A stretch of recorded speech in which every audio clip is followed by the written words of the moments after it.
The last group of surviving German prisoners of war was released in 1956, over 11 years after the war ended. But they were the few lucky ones, if you could call them that, because around 1 million German soldiers who surrendered to the Soviet Red Army wouldn't live to see their homeland again. However, the darkest of all was the fate of those who surrendered after the Battle of Stalingrad, where only 5,000 out of 91,000 would eventually return home, after living for over a decade through horrors unimaginable to ordinary men. This is their story, and it's not for the light guts. So, to understand why such a horrible war of annihilation was fought on the Eastern Front, considered by many as absolutely the worst front of World War II, we have to take a look at how it all began. Keep in mind that just on this front alone, between 30 and 40 million people died, and the whole process could be summed up in 2 words: revenge and retribution. And you'll understand this in a bit. As you probably already know, in the summer of 1941, the German Wehrmacht launched Operation Barbarossa, an enormous invasion of the Soviet Union with over 3 million troops and thousands of tanks and planes. The initial weeks of the operation saw the well-rehearsed German blitzkrieg just decimating the Soviet Red Army, which was anything but prepared for such a ferocious and coordinated attack. The Soviets suffered horrendous casualties, both soldiers and civilians. Hundreds of thousands were taken prisoner, vast territory was lost, and cities and villages fell like dominoes. The German machine just seemed unstoppable, and collapse of the Soviet Union and total victory was expected in weeks.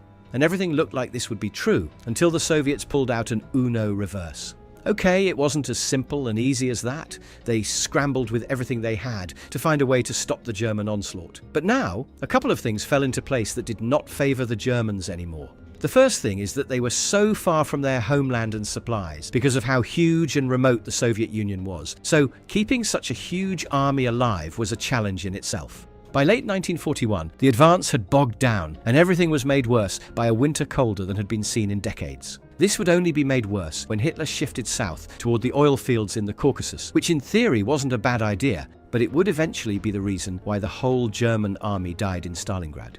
To Hitler's frustration, the operation didn't deliver the quick, decisive blow that he had hoped for. So instead of renewing the drive on Moscow, he split Army Group South and set one wing toward the Volga River at Stalingrad.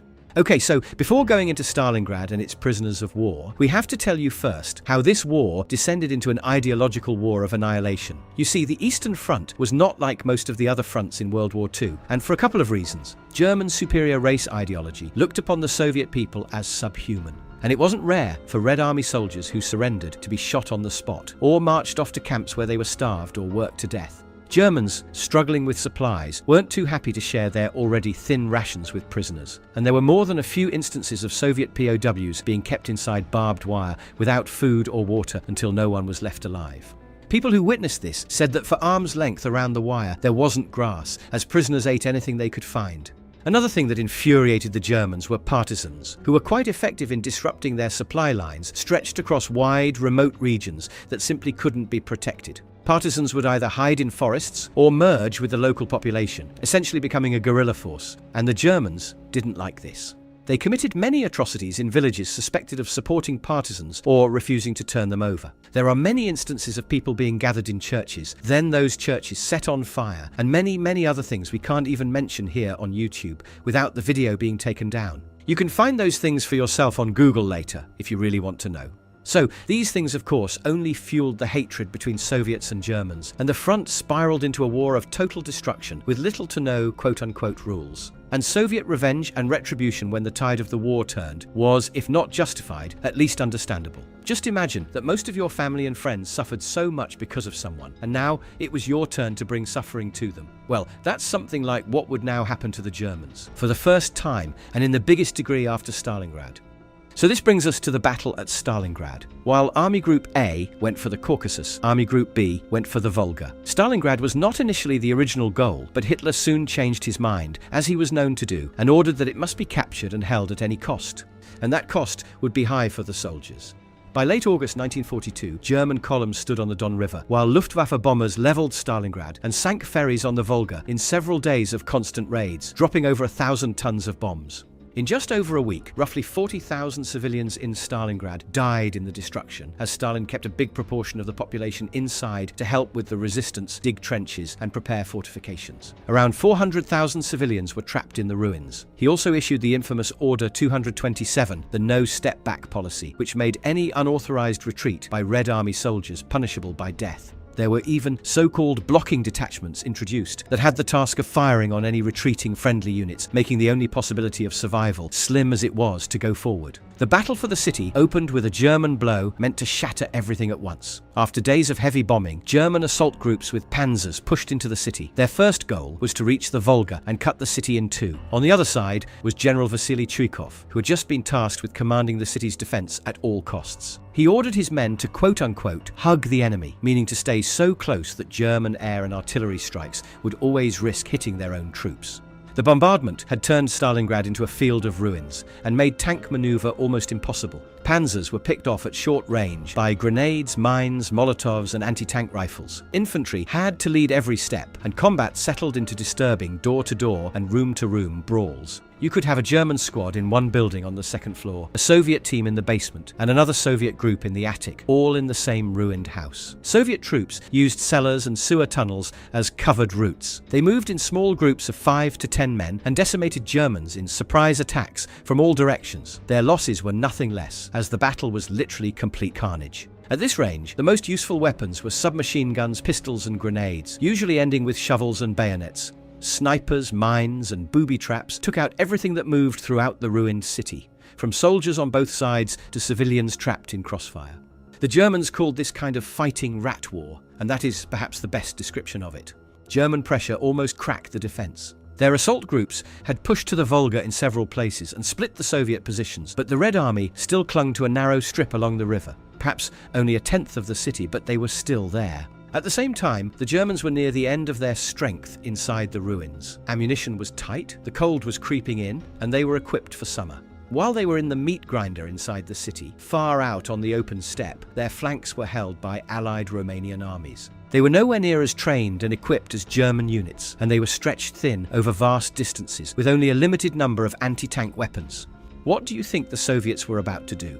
They massed about 1.1 million men, more than 800 tanks, and to hide the build-up of such force, they ran false radio traffic, moved units at night, and even built dummy bridges to mislead aerial scouts. Now everything was set without the Germans noticing a thing, and at dawn on November 19, 1942, the Soviets attacked with massive force in two directions. T-34s rolled through positions that had almost no effective anti-tank guns to stop them, and by nightfall the Soviets had broken wide holes in Romanian lines and captured around 27,000 soldiers in a single day. Within the next few days, the two Soviet spearheads met roughly 60 kilometers west of Stalingrad. The encirclement was complete. Inside the ring were the bulk of 6th Army and attached units, in all roughly 250,000 to 300,000 Axis troops, now cut off from fuel, food, and the rest of Army Group B.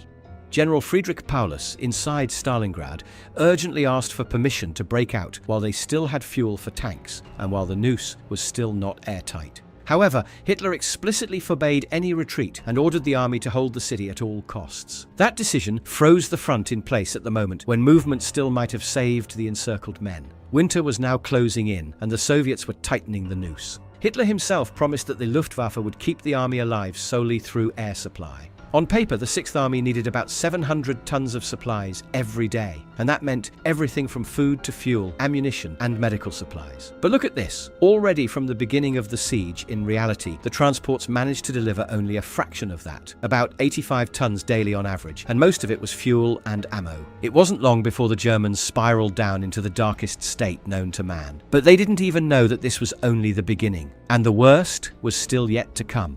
Hunger and cold were soon taking as many lives as the combat itself, which wasn't winding down at all, but quite the contrary. Bodies couldn't be buried as the ground was frozen solid. Disease spread fast. Dysentery and typhus combined with frostbite and gangrene. The ration line shrank to crumbs of frozen bread and scraps of horse meat boiled in dirty water. We won't describe it here, but there were more than a few accounts of eating what there was the most of after fierce combat, and we'll let your imagination do the rest. Ammunition was rationed to the ounce. One anti-tank gun crew might get a single round for the day, with orders to fire only when the hit was certain. The airlift itself was bleeding out. A Soviet tank division struck the key airbase and overran it, and deliveries, already too small, fell even lower. Outside the ring, however, there was hope, at least for a while. On December 12th, the Germans launched Operation Winter Storm to try to break out the encircled army. 4th Panzer Army, with Romanian units in support, drove toward the city and fought its way to within about 30 miles of the pocket. Men inside could hear the distant thunder of artillery, giving them a much-needed hope in an increasingly deteriorating situation. Field Marshal Manstein even pressed General Paulus privately to go against Hitler's orders and attempt a breakthrough from the other side so they could together break the encirclement and save them, but Paulus didn't dare to disobey the Führer. At least, not yet. This was their last gamble, and they didn't even play the hand. The Soviet ring was reinforced from both inward and outward, and the rescue force was relentlessly counterattacked by the Soviets, who knew exactly what they were trying to do. Very soon, it was all over, as the only force that could save them was beaten back. They were completely on their own inside. Very soon, discipline collapsed. Officers shot their own men for disobeying orders or attempting to surrender. Paulus himself began to show the strain, finally realizing that Stalingrad would be their cemetery. Many soldiers were taking the quote-unquote easy way out, realizing this was the end, if you know what I mean. By late January 1943, the army inside the city had split into several small pockets. There were no airstrips left, and supply drops came blind at night, with more of them picked up by Soviet troops. Some groups formed, determined to attempt breaking out on foot, but then they looked at the hundreds of miles of nothing but snow-covered steppe between them and the German lines. The few who actually tried never returned. On January 30th, Hitler promoted Paulus to Field Marshal, giving him a subtle hint that no German Field Marshal was ever taken prisoner, basically saying openly to him that death was his destiny. But finally, perhaps when his own ass was on the line, Paulus chose not to listen to Hitler, as he should probably have done much earlier. On January 31st, Soviet troops closed in, and he told all his remaining men that it was enough and ordered them to surrender. The next day, the last pockets of defenders stopped firing, and more than 90,000 men, exhausted and barely clinging to life, laid down their weapons. And yet, believe it or not, this was still not the worst part of their story, and something that is almost never talked about, since winners write the history. The real horrors, and the answer to the title of this video, would now really begin, as if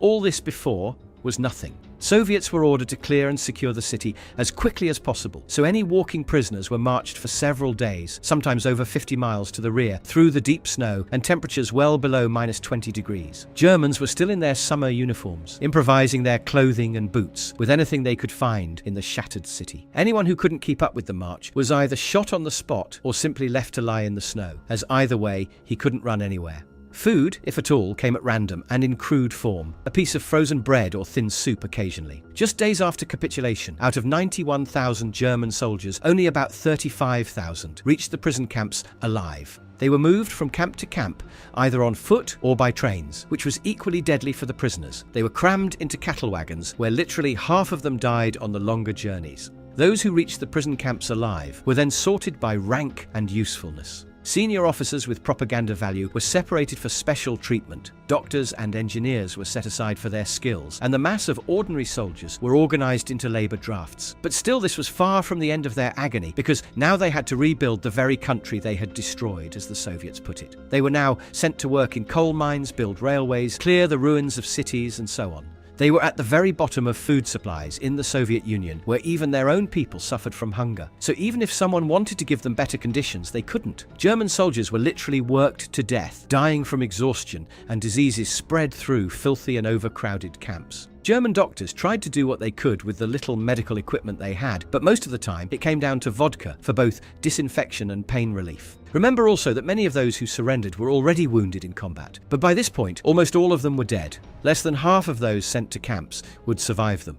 Now, the war finally ended in May 1945 with Germany's unconditional surrender, and you may think this would also mean the prisoners would be released. Well, no. When the war ended, there were still around 2 million German prisoners across the Soviet Union, and they were still subjected to that reparations policy, where they were obligated to rebuild the country they had destroyed, and only then could they go home. Some camps were released months or years after the war, once they completed the project they were working on. For example, when they finished the bridge they were building, they were released home. But this didn't mean everyone would get that privilege. Families of German soldiers back home didn't have any idea what had happened to them, whether they were alive or not, because the Soviets carried almost no records, only approximate numbers of people with no names. For years, they hoped that one day their loved ones would arrive. Prisoners were released gradually through the first 3 years after the war, but this was only a fraction of them. The International Red Cross pressed the Soviets, but despite all efforts, there were still an estimated 85,000 German prisoners who had not been released. It wasn't until after Stalin's death in 1953, when the political climate shifted and the West tried to press harder for the release of surviving soldiers, that things changed. Listen to this. In October 1955, a full 11 years after the war had ended, the last 10 to 15,000 men were finally released and delivered home by train. They were barely recognizable, some still wearing the remnants of their uniforms. These were the scenes of reunions with families who had known nothing about them for years. Their own children didn't recognize them, and their houses no longer existed. The men who returned home were not the husbands and fathers who had left. They were someone else now, destroyed for life by what they had survived against unbelievable odds. Out of over 90,000 men from Stalingrad, about 5,000 would return home alive from the war they had marched into 15 years earlier.